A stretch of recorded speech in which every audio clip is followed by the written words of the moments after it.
Hello and a very warm welcome to you all. I'm so excited to have you with me here today.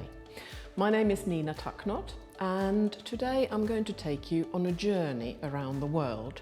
My theme is called Come Fly With Me, and that's what we're going to do, a virtual tour. So fasten your seatbelts and I'm going to take you to a few countries that mean something special to me. We're going to start with a country that is very, very special for the simple reason that it's my birth country, and that is Finland. Finland is also known as the land of the midnight sun because in the summer months the sun does not set. Finland also has a lot of woodland. In fact, about 78% of the country is covered in forest. And there are plenty of different trees. And my absolute favorite is the birch. And this is why I'm starting to put this into my design. You will notice that I have a tray that shows you a little birch forest at the base, and I have two trays inside, and what I've done is I've covered the sides with some felt. I love the texture of felt, and it's also an extra thing that happens with felt in my sort of memory bank, and that is the fact that when I was a little girl in the winter months when we had lots and lots of snow, we would use felt boots, and that means that we stayed nice and snug and the feet stayed very warm. So it was felt with a rubber sole. So as you can see in this parallel design that I'm going to create, I've started by placing some of these white birch branches in, just to give me a gorgeous outline at the sort of back of the design. So it's just going to look like a forest. And I'm also going to have a couple of natural ones, not just the white ones. Obviously Finland has a lot of snow in the winter months, so that's why I wanted to replicate some of that. But also a few natural branches. These come from my garden. I have a birch tree, and I have to admit that when we looked at the house and I saw that there was a birch tree in the garden, there was no going back. That was the house that I wanted to live in. And the tree keeps growing and it keeps giving me a lot of material when I do need to use it. So again, the natural ones have gone towards the back of the design, and it's creating a little bit of contrast as well, because you have the white ones and now it shows up quite beautifully with the natural birch twigs as well. So next I wanted to put in some colour, and I have probably my absolute all-time favourite conifer. This one is called Gold Crest. And he looks like a gorgeous little tree, doesn't he? So that's going to make it look really delicious in here. And delicious is the word. We're so lucky when we are flower arranging because we get to work with a whole array of gorgeous material. And when you use it, you strip off any foliage that goes at the base, because when you put it into your design, you don't want any bacteria. And when you do that with this particular gorgeous little beauty, you suddenly get hit with the most amazing lemon scent. And that is what you get when you use Gold Crest. So beautiful, beautiful lime green. So it peps up your design. I have to admit that I do love using lime green in my design, because anytime you put it in, it just makes it sing, doesn't it? So you can see now we're getting this little forest slowly coming to be in front of our eyes. I wanted to put in a few flowers now as well, and I've got these Astrantia major. Such a beautiful little flower, gorgeous little centres, and they look so natural, like they would sort of grow everywhere, and they have a fleck of lime at the tip of them as well. So again, it's going to harmonise with my conifer, isn't it? So we're trying to ensure that our design, all the components that we're placing in there are working hard together to make it look as beautiful as it can. The eagle-eyed amongst you will notice that on the base I'm using the Oasis Bio, which of course is the fairly new edition, which is biodegradable, and that is obviously a good thing for the manufacturers to come up with newer products that's going to be better for the environment. I'm putting a couple more of these astrantias, and you will notice that I'm literally going behind the design so that we're going to draw our eye through.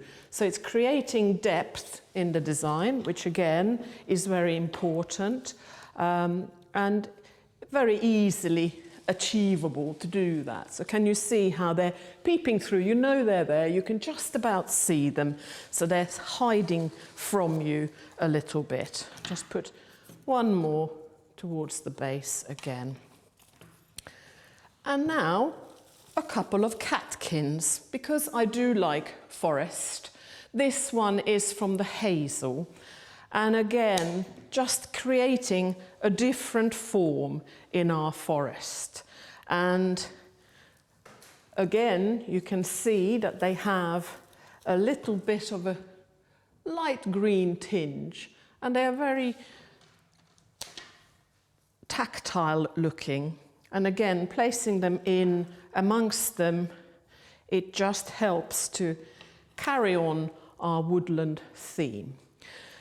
So I said to you that Finland is about 78% covered in forest, but did you know that Finland has lots and lots of water as well? At the last count, we have 187,888 lakes dotted about. So not a mean feat. Going to add some wheat. This is really a nod to my maternal grandparents, because they had a gorgeous farm, and I spent my whole childhood on this farm. I had 6 cousins and a brother, and we used to cycle along to the countryside from the town where I lived to go and play in the woods. And we would also help in the fields, sometimes helping to put potatoes in the fields. A lot of the time we did play in the hay barn, probably causing a lot more chaos than we really should have done. But it was all good fun. And I just want to have that wheat coming through. So can you see we're making this parallel line, so we're trying to make different rows of using our plant material to get this particular effect. A couple more that I'm just going to put in a little bit towards the front as well, just to draw our eye through. So this is a nod to my grandparents. We have a lovely way of telling people who is who in the grandparent family. If it's on your mother's side, we say mummu and mufa. So it's mother's father and mother's mother. And if you are on the other side, the paternal grandparents, it's famu and fafa, so father's mother and father's father. So very easy to know who is who. So this was my mum's parents, so it was my mummu and my mufa. Now I'm also adding a little bit of pine. This one is called Pinus strobus. And can you see a deeper green? So it's going to add a little bit of contrast to what we have with our lime green from the conifer that we put in earlier. So just a little bit deeper, and I'm just making them look again like a little tree. I soaked these a bit, so they're still a little bit not so fluffy.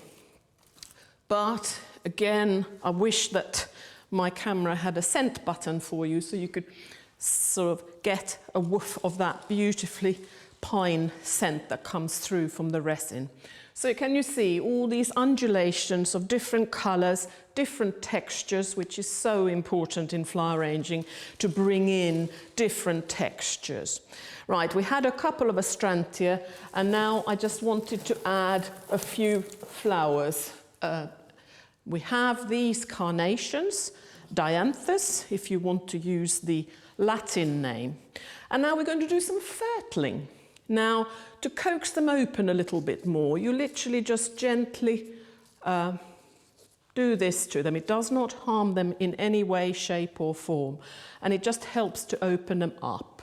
A really good trick, particularly if you go to the supermarkets and buy the little spray carnations, because so often they don't open up and you end up feeling that you don't actually get that much on the flower front. So by doing a little bit of fertling, you're just coaxing them along, and that makes them look just that little bit fluffier. Now, you never ever realized that you were going to be learning a new word that you perhaps have never heard of before. So fertling is the name. So a couple of them I'm going to cut very, very short and put them in very low in the design. Can you see again, using that colour, enhancing everything, making the design sing. So what else is Finland famous for? Well, in Lapland, it is a very sparsely populated area. And did you know that we have about 200,000 reindeer? And in Lapland area, only about 183,000 people. So there are actually more reindeer than there are people. So again, I'm going to have one a little bit more towards the back, just to sort of give us that hidden gem which is there behind you. So again, up and down, giving us this undulation. Northern lights is another thing that the Scandinavian countries are very famous for. And if you've ever had the opportunity to see Northern lights, you will know that lime green is a colour that features a lot. So we've now got our lime green going on in the design, but we want to add this colour as well. Now, purple is normally a colour that flower arrangers are told to stay clear of, because it is a colour that recedes. And sometimes, if you don't put it in the right place, it could just look literally like a black hole. But there are tricks, and I'm using this limonium, and this particular one is called Purple Attraction. So it's dried, so very on trend, because a lot of people are using a dried material. But can you see where I've placed it? It helps to show it up. And obviously, if you put it close to these glorious carnations that we've got, again, it just makes us see what's going on. So strategically placed, there is absolutely no reason why you should not use a beautiful purple colour.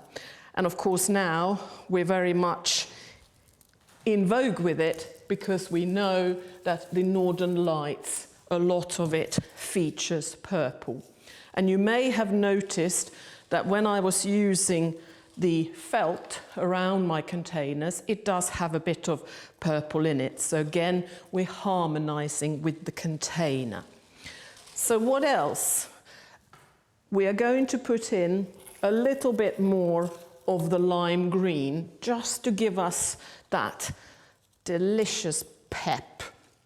And these gorgeous little chrysanthemums is the spray chrysanthemum, and this particular one is called Code Green. And a couple of them, I'm going to place them very, very low, so cutting them very, very short and placing them amongst my various foliages, and it almost makes it look like bun moss. And of course, if you have a woodland floor, bun moss would definitely, oops, he broke, so we'll start again, we'll take another one. The forest floor would definitely have a lot of moss. So can you see how they're nestling in amongst all the trees and the flowers? We'll put another couple just to give us that feeling. So one more there, and another one, trying to put it through the middle so that we again have to work a little bit to see all these goodies that are coming in the design. Now, Northern Lights, for those of you who've been lucky enough to see them, purple and lime greens feature very much in the sky. But there is one more colour which I wanted to introduce, and that is cerise, because cerise comes through quite strongly as well. And look at these beauties. Have you ever seen anything more delicious?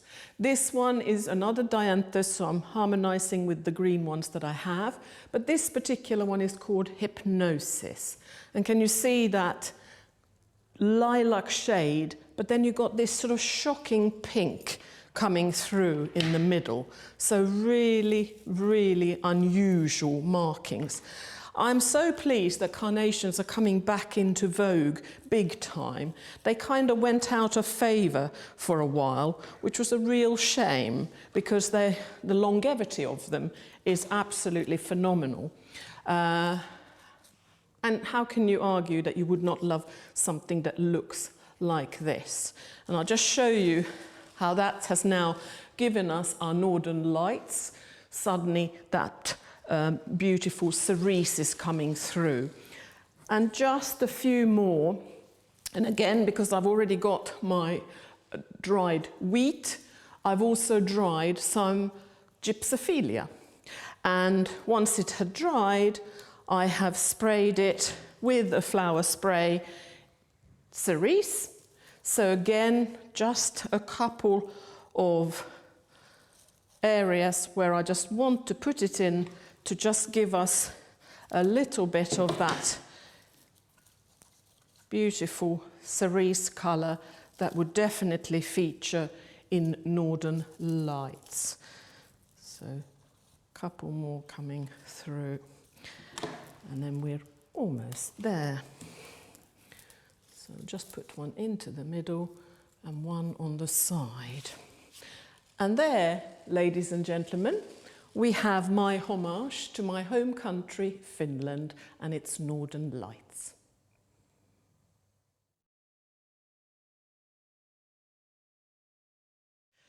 Right, so, ladies and gentlemen, you're going to fasten your seatbelts again, because this time we're going a little bit further afield. Having been to my home country, we now need to go to a destination that I had the pleasure of visiting in 1977. And it was the very first time that I ever went down to the Mediterranean. Now, being a history buff, the destination that I chose featured quite a lot of history, because I went to Greece. But not just to laze on a Greek island. No, because of history, I wanted to go to Athens, and that is exactly what I did. So, wanting to share that with you, I thought, what can we do? Why not make a Greek salad? Because Greece is all about sun, of course, about 300 days a year, but food plays a part too. And when I first went there, the Greek salad for me was glorious. So you can see I have this beautiful copper bowl, and inside we're now going to create the salad. So I have put round some Fatsia japonica leaves.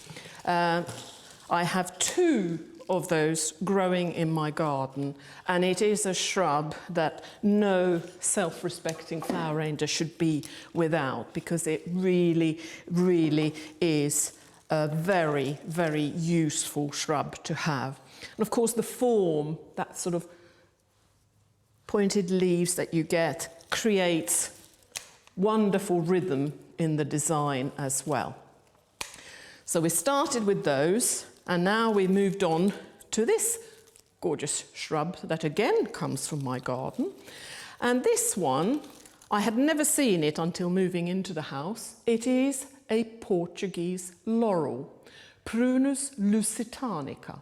And mine is variegated. So you can see these beautiful edgings in a creamy colour. And variegation in a design is so important. It adds lightness. And just look into my bowl now, how they contrast with those deeper green Fatsia leaves. And also this one, it does have a little bit of red tinged in those, on the stems. So again, it adds a little bit of something different. So it is a shrub that I would highly recommend. Mine is now about 9-10 feet tall. It has regular haircuts, of course, because it is one of my favourites. It is evergreen, so all round colour throughout the seasons, which again can't be bad. It does have some very insignificant little white flowers. You barely see them, but the scent is really gorgeous when it hits you with that. So just adding those into our salad bowl. What else? I thought, let's have a couple, sorry, I've got 2 different ones there, a little bit of rosemary. Now, did you know that very recently the RHS changed the Latin name for rosemary? All these years it's been called Rosmarinus officinalis, and suddenly a couple of years ago they changed it, and it is now known as Salvia rosmarinus. The reason being that they found that it comes from the Salvia family, so they needed to change it. So if ever you have a quiz and they will ask for Latin names, now you can hit them with this new fact. So can you see, again, a different tone, because the rosemary is a little bit more green-grey, so it contrasts beautifully with the Fatsia, which is much more vibrant. So again, it's giving us wonderful different forms. And here comes another variegated, quite unusual, again grows in my garden, and this is the Salvia officinalis, so the real salvia that you would use. And again, I just wanted to place a couple of them towards the top here so that you really see them. And can you see again now how it's all working so well together, and just the aromas that are coming are pretty delicious as well. So the salad is ready with the leaves. Now, what do we put into a Greek salad? Well, we can't have a Greek salad without having some tomatoes, can we? And you are so lucky, because I've managed to get some really plump, very, very special tomatoes. Now, have you ever seen a tomato more gorgeous than that? And no, I haven't gone nuts. Of course it's not a tomato. This is actually a rose. And this very unusual rose is called Red Eye. And I just wanted to share it with you because it is so, so spectacular, so different from most roses that you would see. So I'm going to have him quite low. You notice that the stems are incredibly thick. So it really is a whopper of a rose that you can order from your florist or flower market if you have access to one. But really worth using, something that is so unusual. It creates that wow factor, doesn't it? So just show you how I've nestled those in there. Aren't they absolutely scrumptious? You really feel that you should be able to eat them. And they last a very long time as well, which again is something that you definitely want with your flowers. So we're going to put one more, because you can never have too many tomatoes, can you? So I've spread them around our gorgeous bowl. What else do we need? Well, I thought, because I like tomatoes, and hopefully so do you, I thought let's just have a couple of delicious little cherry ones as well. And luckily, supermarket had some of those. Here you go. Again, aren't they fabulous? Of course, again, Nina hasn't gone totally loopy-loo. It isn't a cherry tomato, it's Hypericum. And this one, of course, is red. But it looks like jewels. And again, I'm going to place them all around the bowl so that you can see them coming through and just adding this fabulous colour. And again, it's a different form. Yes, our roses, of course, they are a round form as well. But because of that unusual centre, they look kind of a bit more frilly. So now we have a more static round form here with the cherry tomatoes, with the Hypericum. So we are in Greece. And did you know that every year more than 2 million people visit Greece? And there's actually almost 2 tourists to 1 Greek. So it is a very popular destination. So the salad needs to have the Greek staple, feta. And this is my feta. So we have a Gemini. And this one is called albino, and it has the light centre. Many of you will be familiar with gerberas, and of course some of them have a dark centre. So if you wanted to recreate my salad bowl, then you've got to make sure that you get hold of the albino, which has the cream centre. Now, gerberas or Geminis are fabulous these days. Many of you will remember them in the old days when they were quite flippy and floppy, and we used to have to wire the stems just to ensure that they stayed upright. Happily, we don't have to do that anymore because they've become so much stronger, and they do last. Sometimes you'll find that they will move and follow the light, so something like that can surprise you in a design. They start pointing upwards or something like that. But I just felt that they will just, again, help to lift the design. And because we've already got that variegation in the foliage from the Prunus lusitanica, these now are picking up that white fleck, and also from the salvia, of course, which we also placed in there. So I'm going to have one more just coming through over here so that we get a bowl full of fabulous, fabulous feta with all those delicious tomatoes. I'm sure your mouth is watering already. I wanted to add just a little bit of a difference in the foliage.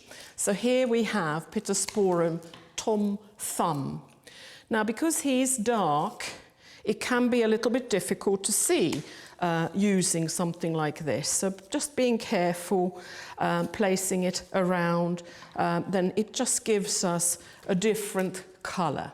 So again, this one should be on your wish list to get hold of some beautiful Pittosporum Tom Thumb. So can you see now how it nestles amongst the creamy feta, the reds, and just giving us a slightly different foliage.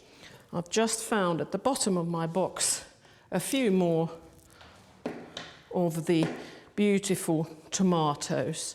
So we're going to put them in there as well. So finally, what else do we need in our Greek salad? Well, I think we can't go to Greece, not eat a salad, of course, but we can't have a salad without olives. So here come the olives. Now this, of course, is the Hedera arborescens, the tree ivy. Grows like a weed, and these are the delicious berries that crop up. And of course, they are just the perfect colour for my olive effect. So I'm just taking away some of the leaves that I don't need to have in the, because we don't want to stick that in. And again, I'm just letting them nestle amongst the various foliages. So there comes that. And the final ingredient in the salad, I thought we need a bit of cucumber as well. So here comes Nina's cucumber. Now, by now you've got to know that I'm a little bit crazy, so you know that this is not a real cucumber. So what have I got? What am I putting in here? Well, this is a loofah. And I've sliced it with a bread knife into thin slices and giving it a little whoosh. And it's just adding a little bit of fun into our Greek salad, because I'm sure in most Greek restaurants, they will add the cucumber to go in as well. So we're just emulating that. So this is reminding me of my first ever holiday in Greece, when I've, for the first time ever, had a Greek salad. Right, our whistle-stop tour of my favourite destination continues. And now we're going to go a little bit closer to home, not so far away, literally just across the water. As a floral designer, I felt I can't do a demonstration that's called Come Fly With Me and not feature a country that is so synonymous with flowers, Holland. So I have here a large container with a bicycle wheel, which I bought from the municipal tip in Hove, actually, which is where I live. And I'm going to create a design to pay homage to Holland and its flowers. Now, did you know that 45 million flowers are sold at a Dutch auction? And that's every single day. 45 million. I mean, it is absolutely phenomenal, isn't it? How many flowers they have. Now, they have several auction areas, and size-wise, they cover 300 football pitches. So they really are huge. I've just started, because I have a large container, I need to ensure that the arrangement is in keeping with the size. So scale is very important. So I've got some phormium that grows in my garden, and I've just placed them towards the back, creating a backdrop. And then I just thought, I want a little bit of rust. So why do I want a little bit of rust? And I'm using some of these birch twigs, which have been sprayed. Now, did you know that in Amsterdam alone, there are over 1 million bicycles? It is, of course, a country that is synonymous with bikes, but that is how many. But because I'm a bit of a factaholic and I really love my facts, what I found absolutely fascinating when I researched a little bit about my chosen country was the fact that every year more than 25,000 bicycles end up in Amsterdam's canals. That's incredible, isn't it? But only about half of them are dredged up every year. So a lot of them stay underneath. So I thought they must be rusting. That's why I wanted to create a bit of a rust effect, hence using these. And of course it gives that kind of spikiness as well. So it's creating a slightly different shape and form to our design. Again, just trying to combine various things. So 25,000 bikes. I think the beer in Amsterdam must be exceedingly strong, I guess, because they are ending up in the water. Next, I'm going to put in a chamaerops, which is a beautiful palm. And what I'm going to do is I'm literally cutting it down quite drastically, just clumped it together. And can you see it's much, much smaller now? And I just wanted to have that slightly different shape. And this one, again, just hold it, chop off a little bit, just shaping it, and it's not as large. But I'm going to have the two of them towards the side here. They're sort of echoing the shape of our wheel. So again, it's hopefully harmonizing in the design as well. And whilst I've got it turned towards you, I'm just going to place a couple of ivy Hedera helix leaves into the design towards the rear here. And again, it helps to draw your eye through the design, creating some depth. And of course, it helps to cover your mechanics a little bit as well. I have to thank my husband for these. He is the pruning master. And many a time I was extremely worried when he took the secateurs to our ivy, which grows sort of on the patio against the wall. But it's a bit like having a haircut. The more you cut, the more it bounces back. And now suddenly I have these enormous leaves, which are really fun to work with. Towards the front, I'm going to add a little bit of a different texture and also a different colour. Now this olive grows in my garden. My son gave it to me, and this is actually a few olives on it, which is pretty incredible. Our summers are obviously becoming a lot more warmer, so these more exotic plants can survive.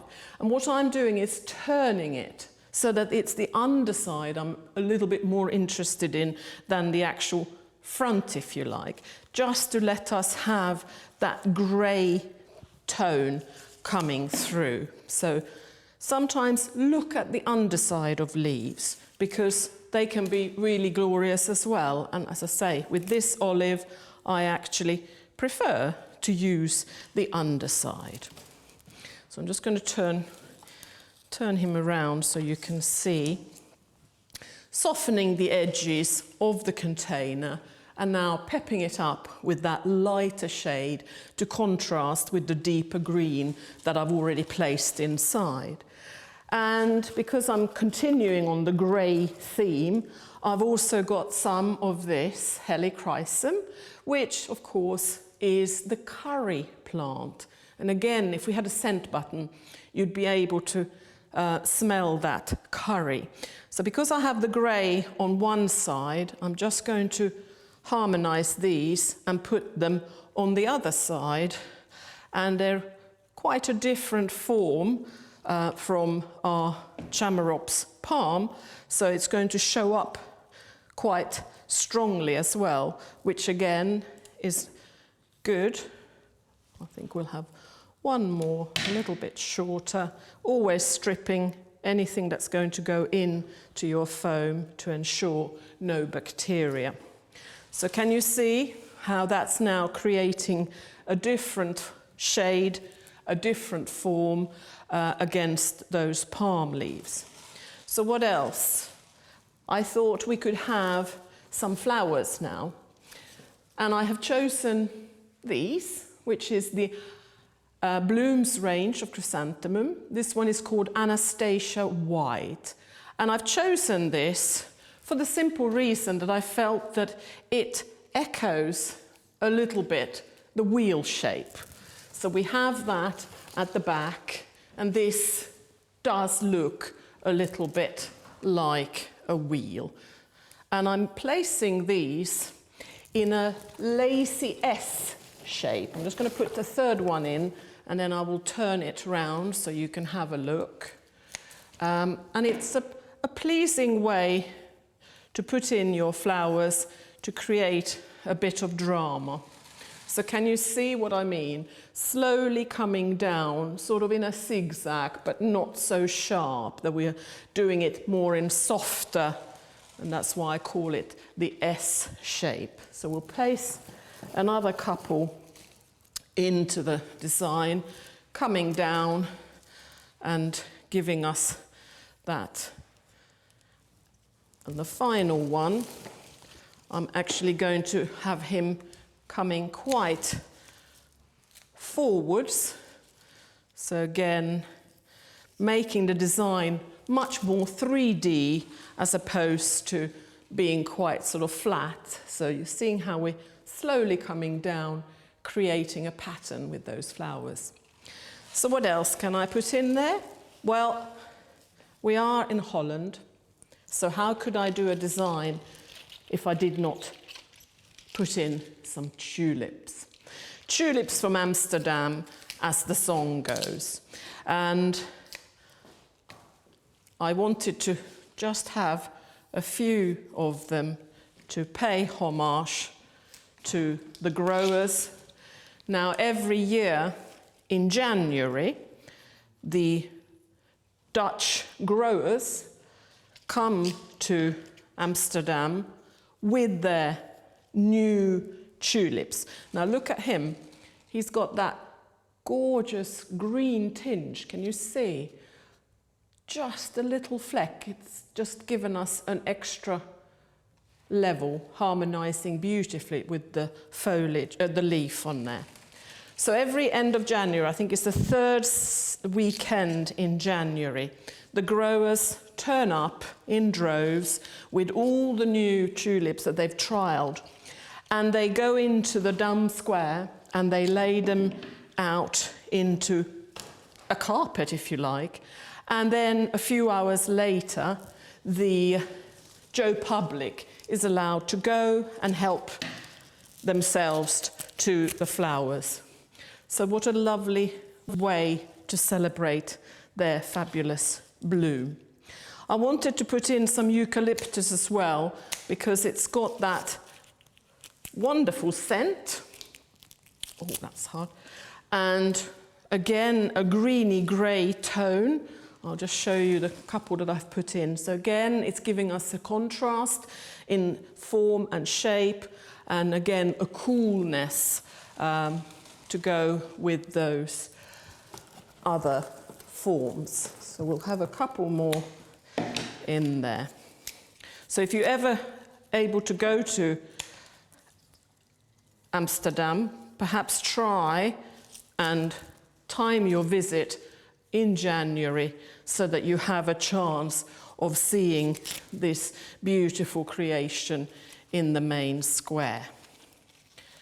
Now, did you know that Amsterdam is built on 11 million poles? So wooden poles are stuck in before they built the city. So you see how those eucalyptus is going through the design, a different form and shape. Now, Holland is famous for a particular colour, and if you follow football, you will know that the Dutch play in orange. So I thought we've got to pay homage to their colour. And I have some carthamus, which is this thistle-like flower, with a really beautiful orange top. So that's going to go in and just give us the colour. Now the Dutch flag is red, white and blue. Some people get stuck in the quiz questions and they think that there must be something orange in their flag because orange is the colour. But of course the orange actually comes from their royal family because it is the House of Orange that first started the orange trend, if you like. And they do very proudly wear orange as much as they can. So nearly finished. I'm just having a couple more of those eucalyptus towards the centre. But that, ladies and gentlemen, is my homage to Amsterdam with its dikes and its bikes.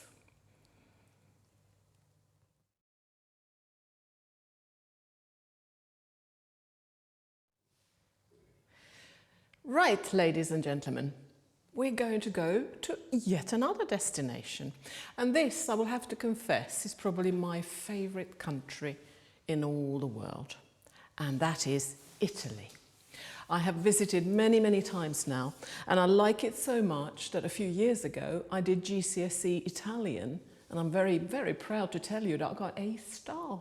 How about that? So we have here my gondola. Now, I have made this from a palm spathe, which I sprayed black, and then I glued with a hot glue gun on some pasta.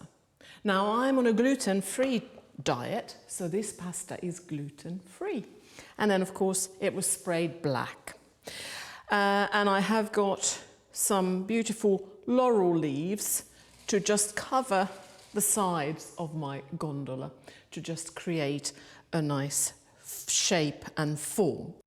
So I'm going to add to my gondola some Pittosporum. This one grows in my garden. It's called Gold Star. A slight variegation, very sort of light flecks. And again, nice and glossy, so it gives us a beautiful texture. So I'm going to have some at the front. Now the gondola, of course, is synonymous with Venice, and many of you may have had the pleasure of visiting this magical, magical city. Now the gondola, there's not so many left anymore. Many hundreds of years ago, there used to be about 10,000 gondolas bobbing up and down the canals. These days, we're down to about 400 in active service.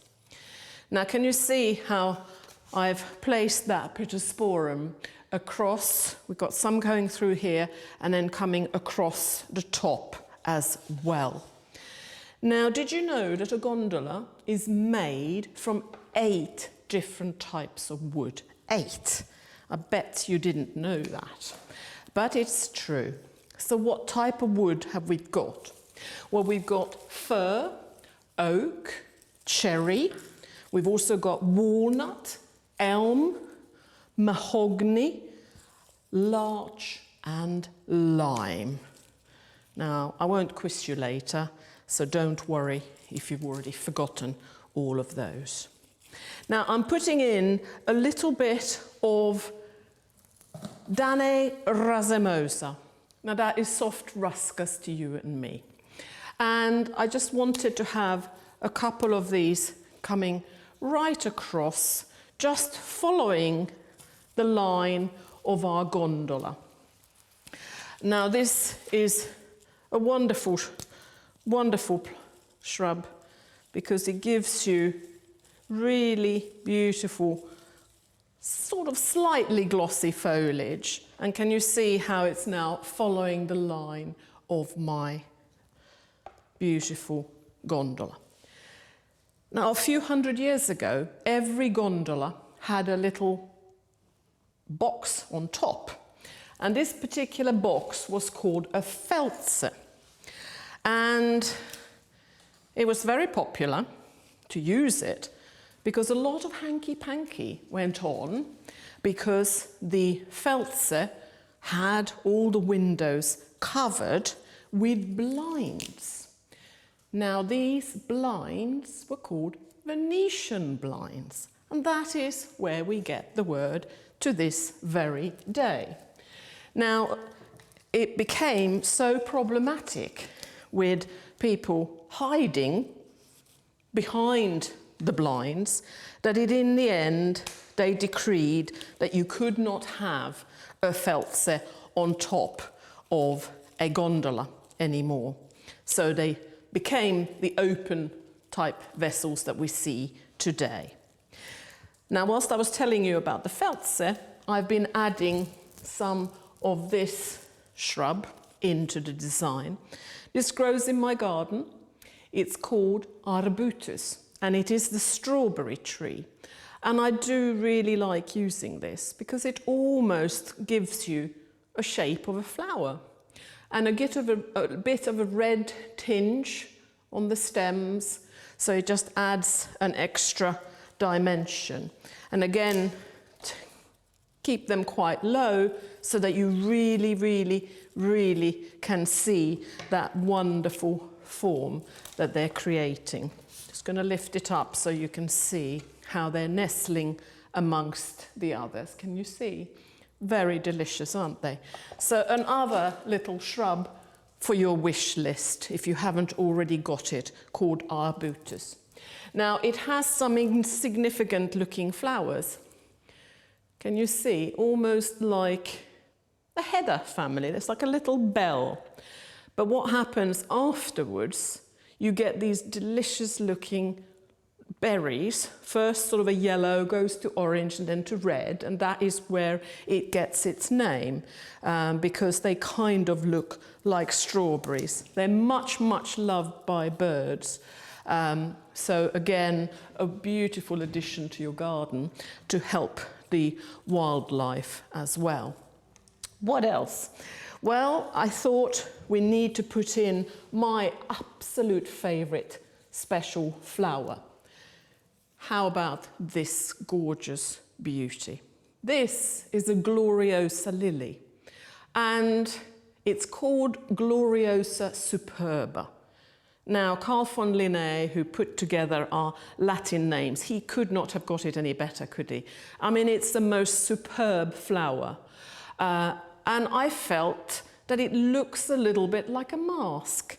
And of course, Venice in February is all about Il Carnevale. Now, there is a little bit of pollen on here, but cutting that off would not be a good idea. So you're just mindful that you don't get it on your clothes or something. But if you took that pollen away, it would just totally ruin the shape.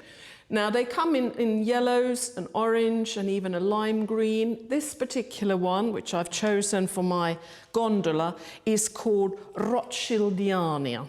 So if you wanted to get that, that is the one that you need to buy.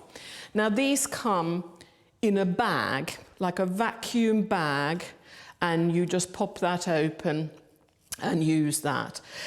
It is a climber, so you could have a plant that's very long, but if you buy what's classified and called the pips, it means that you're going to get a small bag with 5 stems in it, much better than having a long one and perhaps getting more trails than actual flowers. So just a little tip for you.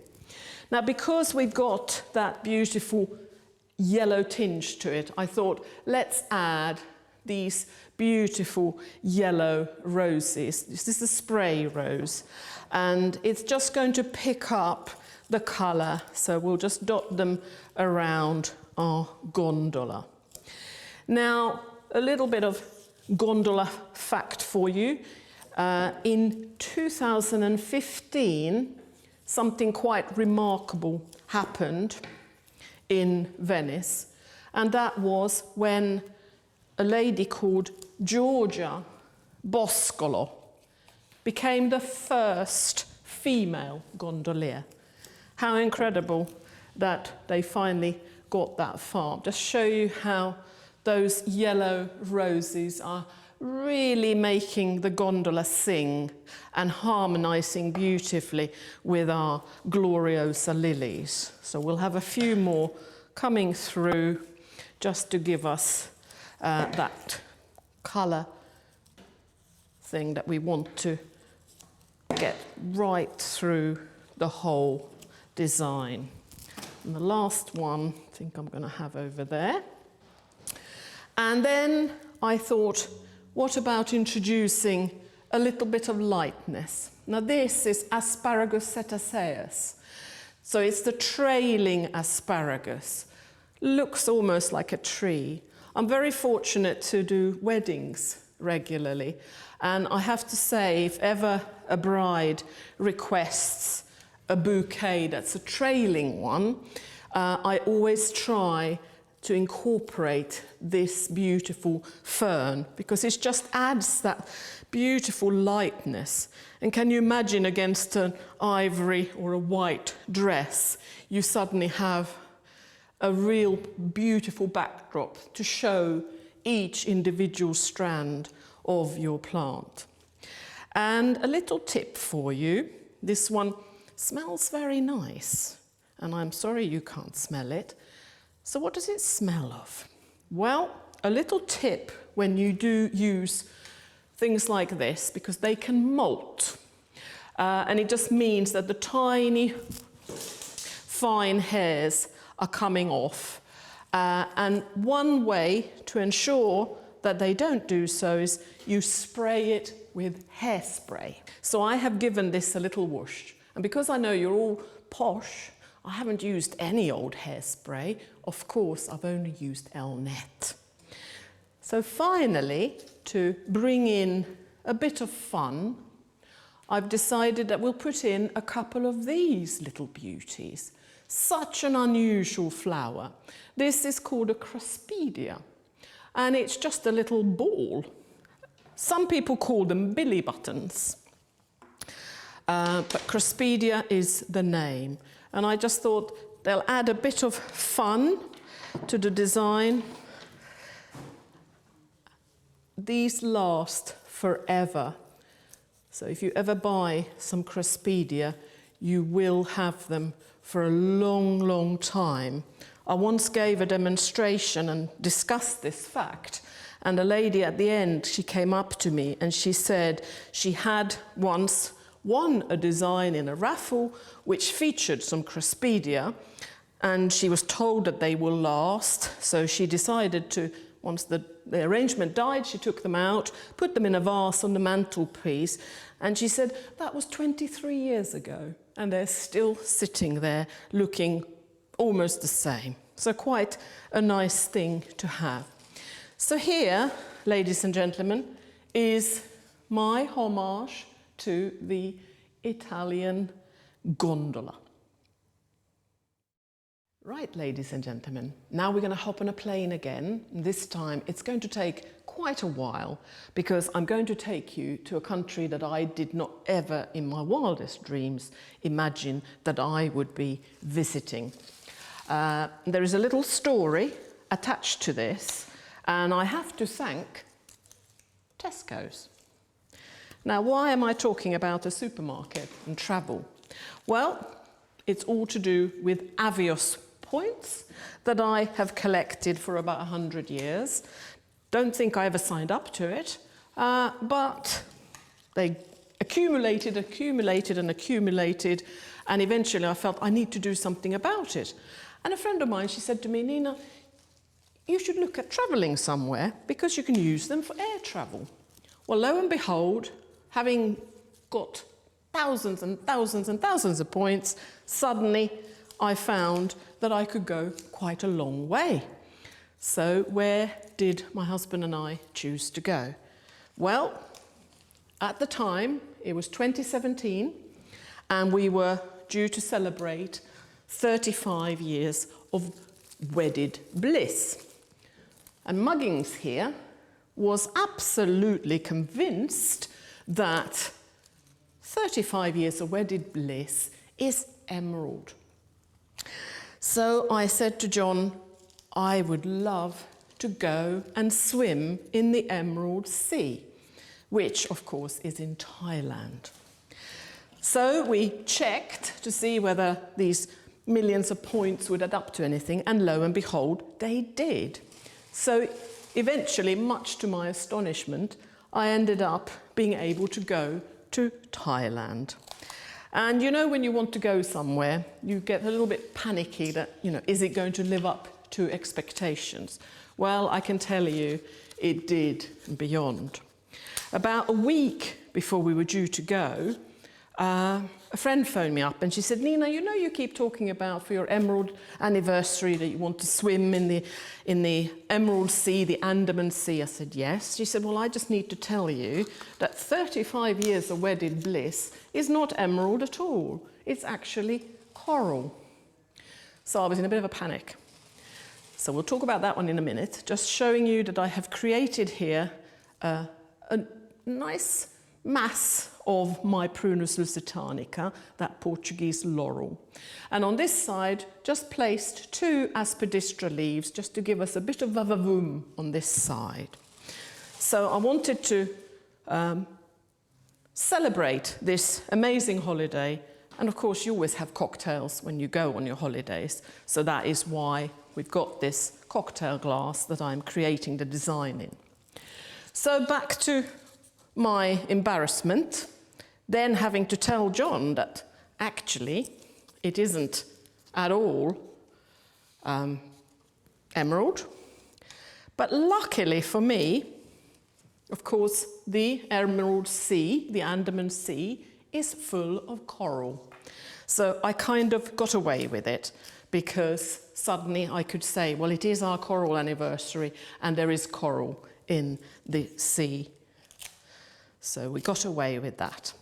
And I'm just putting in a few cordylines. These grow in my garden, and I just wanted a contrast in colour. So this one is that sort of russet style. And I'm just chopping them into sort of a point so that you don't have too much going into the foam. And it helps to anchor it as well. And if we look at that now, coming through this way, it picks up the redness in those leaves from the Prunus lusitanica. So again, it's harmonizing. So headed off to Thailand, the land of smiles, as it's also very affectionately known for. Just putting in a couple of Euonymus fortunei, just towards the rear there. A nice variegated shrub. Again, it comes from my garden, but again, it's going to add a little bit of lightness, which is why I wanted to use them. And as you can see in this design, I'm sort of trying to mass my foliages and having them in groups, just creating much more of an impact instead of dotting them right through. You will see that we have some shells at the base here as well, which came from the airport at Bangkok, because obviously when you do go that far, hopefully you can stop at the capital and look at all the glorious sights that Bangkok has to offer before you move on. So the Euonymus is there. Now, what else do we need? Well, we cannot have a design set in Thailand without featuring the national flower. This is a Cymbidium orchid, and I've chosen this light pink one. And just look at the detail on the throat, just fabulous. Mother Nature is simply divine, the way she creates beautiful, beautiful flowers. Now, as I say, the Thailand is very much all about orchids. And I have to say, I nearly did not get out of the airport because the displays at Bangkok airport with all the beautiful orchids is just something to behold. So you can see I've put him quite straight up in our delicious cocktail. And we're going to have another one just a little bit coming through further down, so that we really get to see the lushness of those glorious, glorious blooms. I can't believe that there would be anybody who did not love an orchid. They are such special, exotic flowers, and they certainly deserve their place in my cocktail. I've also got some hydrangea. This is hydrangea macrophylla. This one is from my neighbour's garden with his blessing. So I'm always able to source some. And I just wanted to have one right at the front of the design, creating a nice mass there. And then I'm going to bring another one a little bit more towards the rear. So again, making sure that your eye is drawn through the design, creating a 3D effect. So can you see how that one is nestling further at the back and making your eye travel through towards the back? So the orchids, as I say, are absolutely beautiful. They grow wild, of course, in Thailand, and there's 1,500 species. And the interesting thing is that they're finding new ones still today. I'm going to add a Dracaena. Now these are, a lot of you will be familiar with them as a pot plant, but you can buy them in your florist or at the flower market in a bunch as well. And I just thought that will just adds a little bit of a different shape and form to the design. And to soften that, we have got some Lysianthus. Now this one, as you can see, is a very vibrant lime green. And the name of this one is Rosanna green. I have to say that Lysianthus, or Eustoma, if we're going to give it its Latin name, is a really versatile flower, gorgeous to use in bridal work.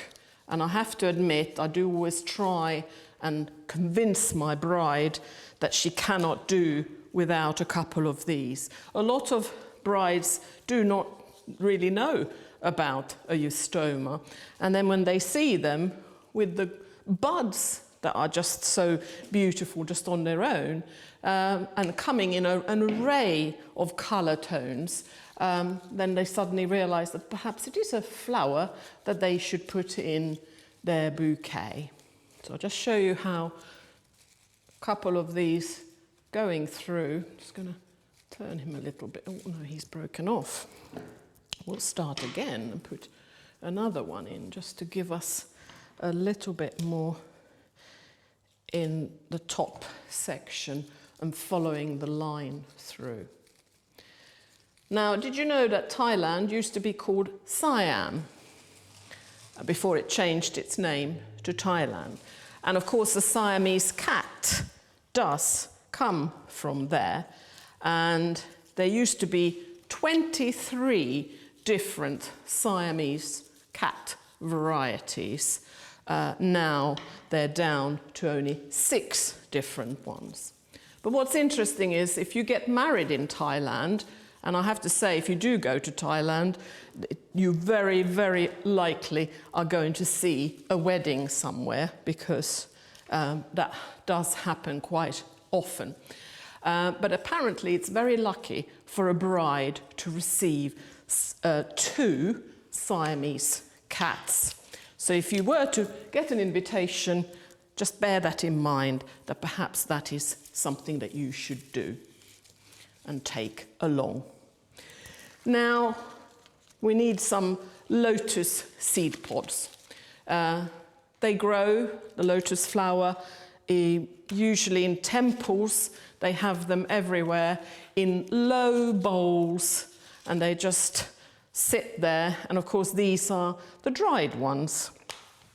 I have wired them and then used stem text or gutter tape just to give me a little bit of an extra stem, if you like. And I'm just going to have them coming through here. So you have the beautiful lotus seed pods paying homage to the country where they grow in profusion. And I wanted to add a little bit of trailing material. And I have a new addition in my garden, and this is called Muhlenbeckia. I've only had it this past sort of 10 months or so. It is growing very, very vigorously, but look how gorgeous that is. Such small leaves, giving us a very dainty effect. And that's what I want to sort of put in here at the base, towards the front, just to sort of give us a little bit of lightness coming through.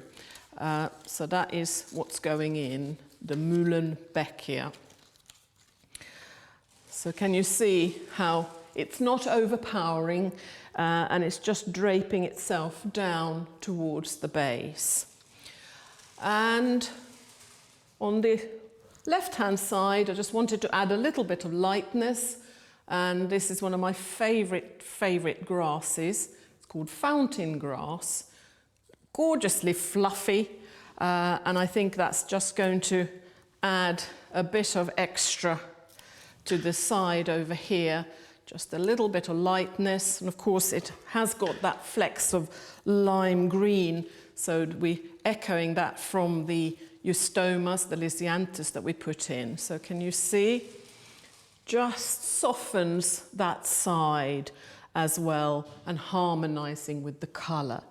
So my trip to Thailand lived up to expectations and beyond. It really was a holiday of a lifetime.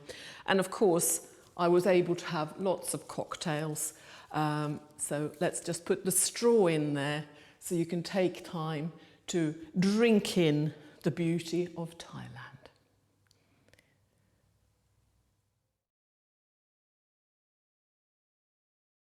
So, can you believe it? We're nearly at the end of our journey, flying around to various countries. Now we're going to go to Africa, to a country that I have visited several times now.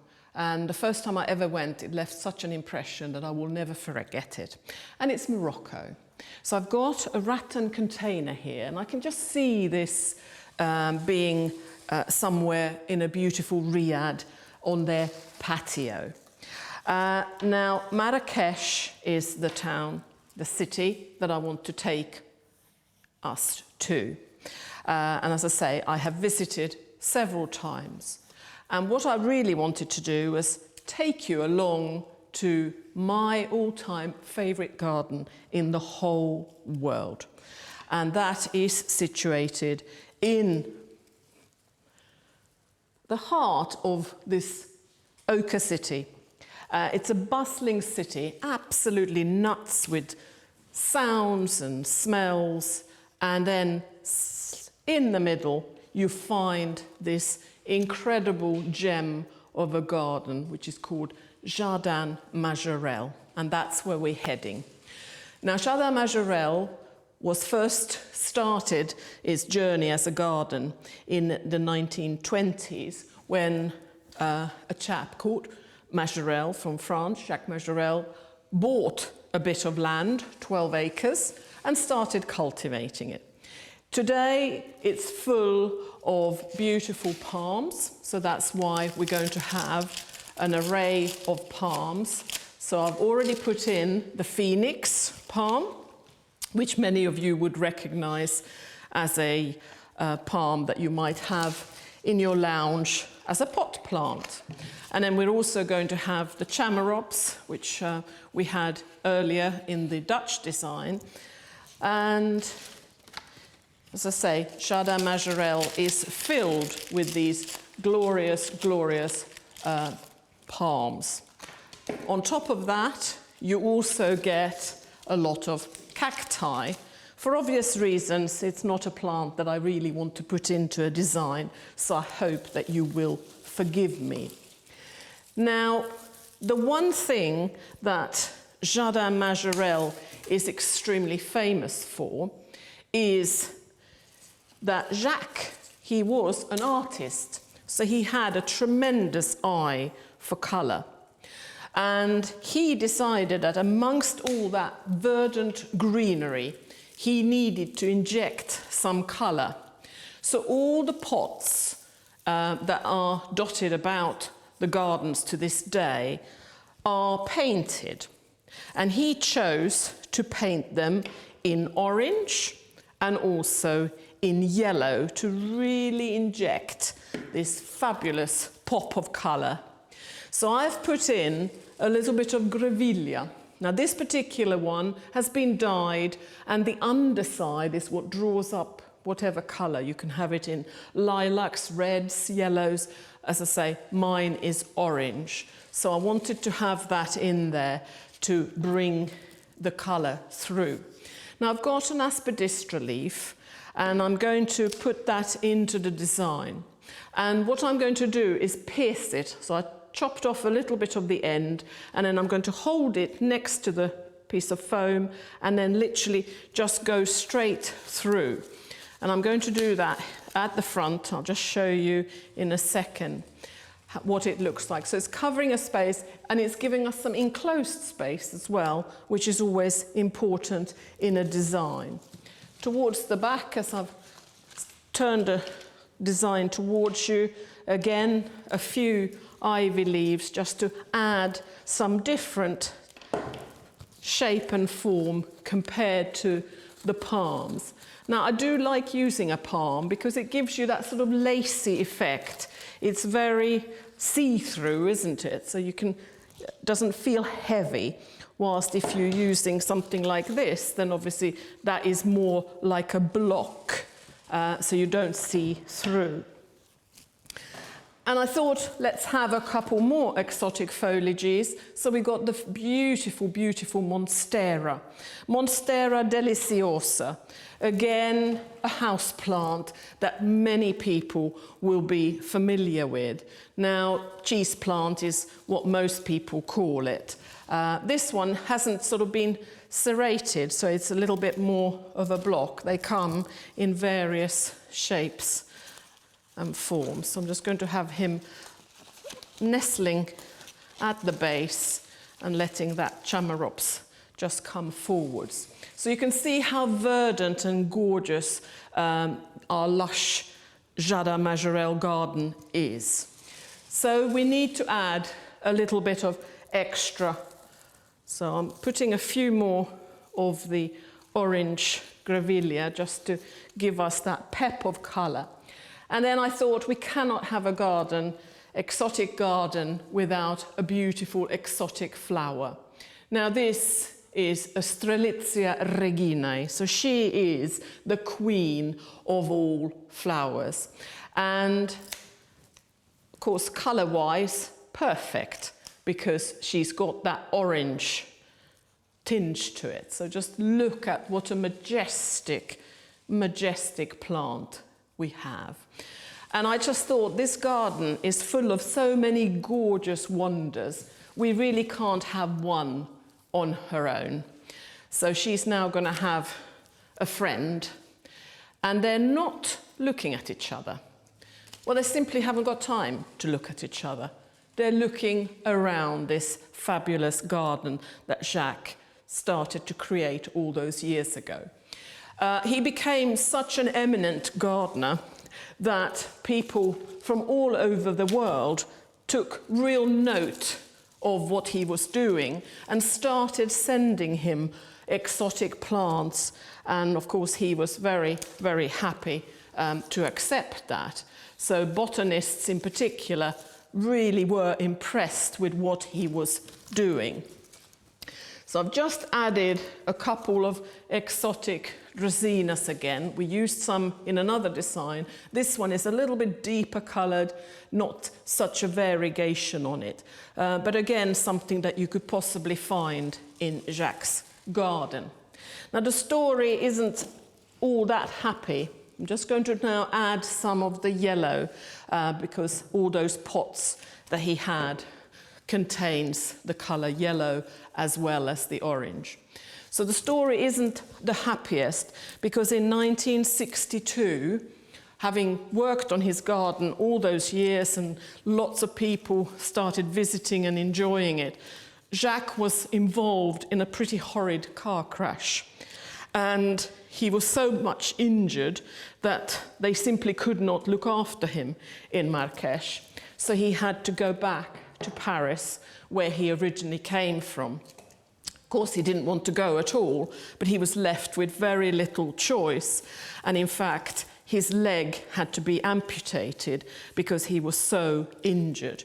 Just show you how a couple of these Geminis, this one is called Aqua Sailor, and it's just that really gorgeous yellow colour. So we now got Jacques' spots of orange and yellow coming through the design. So unfortunately, as I say, he had to go back to Paris and his leg was amputated and he really wasn't very well at all, and sadly he died. Now, of course, what happened to Jardin Majorelle? It just went to ruin. It was just, nobody's looking after it anymore, of course. Just show you how those yellows are coming through, just really lifting it amongst the greenery. So for many, many years, the garden just was in an absolute mess. And eventually, the city of Marrakech, somebody said, well, we might as well bulldoze everything and build hotels, etc. Now, luckily for us, we have a chap to thank. I'm just going to put in a house plant, you know, the croton family. Just thought this one is glorious with its flecks of yellow in the leaves. So I'm just going to have one towards the center, a little bit more towards the back, but it's just harmonizing with all the colors. Can you see? So they were going to bulldoze everything and just build on it. But luckily, there was a chap in France who heard what was happening. He had visited Jardin Majorelle since the 60s, absolutely loved the place. So he just said, no, you are not doing that. And he promptly bought the garden from the Marrakech city, as it were. And this person was none other than Yves Saint Laurent. He and his partner Philippe had for many years visited Jardin Majorelle and loved it. So they then, from 1980, took over. And obviously, he does have a little bit of money in the bank, so he really was able to do an awful lot. He put in an irrigation system. He also started sort of like a horticultural area for people to come and learn. Now, I wanted some more exotica and still wanted a little bit more of the orange. So I've got these beautiful, beautiful, beautiful pincushion proteas. So we're going to have a couple of them in there just to echo that orange that we need. So Yves Saint Laurent, as I say, spent an awful lot of money and time, and they lived there an awful lot of the time. Not such a strange thing, because Yves, when he was born, was actually born in neighbouring Algiers. So Africa, that particular part of that continent, was very familiar to him. So he felt right at home being there. Now, Jacques had already not just created a garden with the oranges and the yellow colours, but he also decided that you inject colour to the place, and there were some cubists buildings, and what he did was he painted them a very bright blue. Now that is perhaps a little bit of a clue going on. If you can see the mosaic tiles at the base of my design, that is exactly the blue, which to this day, affectionately, is known as Majorelle blue. And if you have had the fortune of visiting, you know how wonderful it is and how gorgeous it looks against all the greenery, to have the buildings in blue and then all the pots, etc., in yellow and orange. Only an artist can create something like that.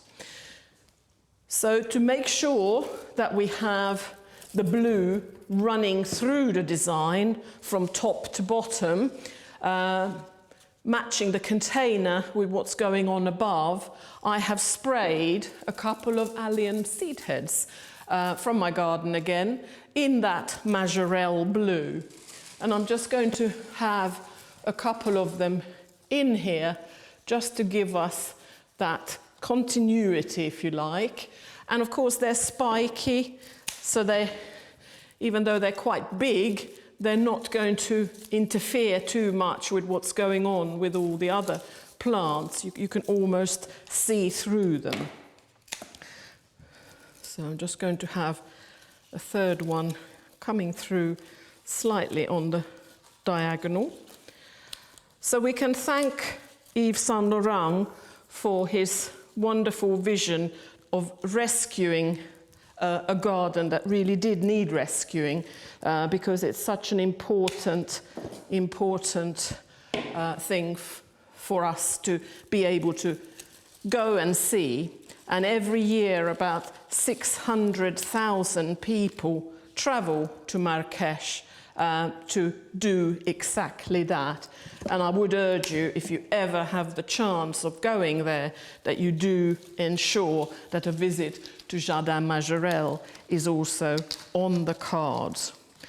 I'm just completing the design, putting in a few orange berries that I have.